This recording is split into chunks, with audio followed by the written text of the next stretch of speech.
Ciao amici telespettatori, buonasera a tutti, siamo nella rubrica dei tipi strani e questa sera vi voglio presentare un tipo davvero strano, ma soprattutto un tipo molto conosciuto nella provincia di Trapani. Si chiama Franco e ve lo presento subito. Trema, il regno delle tenebre del male, dalla fortezza della scienza arriva, con i suoi pugni atomici Mazinga, robot, Mazinga. Vola, si tuffa dalle stelle giù picchiata, se sei nemico prega è già finita, la morte batti i testi c'è Mazinga, robot, Mazinga, robot, Mazinga, Mazinga. Ma tutto il resto va da sé, non conosce la paura né sa il dolore che cos'è, lotta cade, si rialza, sempre vincerà. Mazinga, robot, Mazinga, Mazinga,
Allora Franco, quanti anni c'hai innanzitutto? 47 anni. 47. Tu praticamente nella provincia di Trapani sei abbastanza conosciuto, sì. Ti conoscono? Mi hanno tutti bene. Ascoltami Franco, io so che praticamente tu hai avuto un passato turbolento. Sì, ho stato in galera, sì, per mettere mia moglie. Io praticamente ho voluto effettuare questa intervista appunto per capire praticamente la storia della tua vita. Cominciamo dall'inizio. Come nasce Franco Pannone? Sì. Sempre malacanne, perché da mi voleva male e mi ha fatto arrestare mia moglie.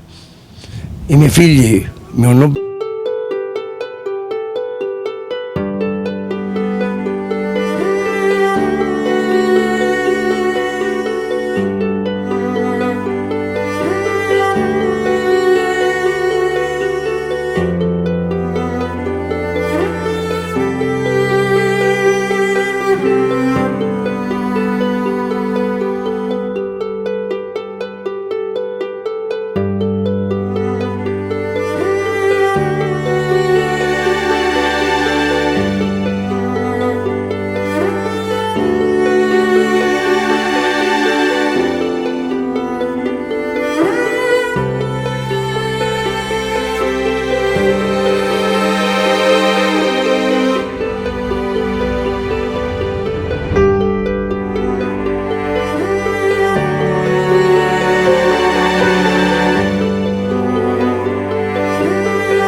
ma sistemerò per tutta la vita. Cioè sei sempre in cerca della Sbaglia una volta, non devo sbagliare sempre.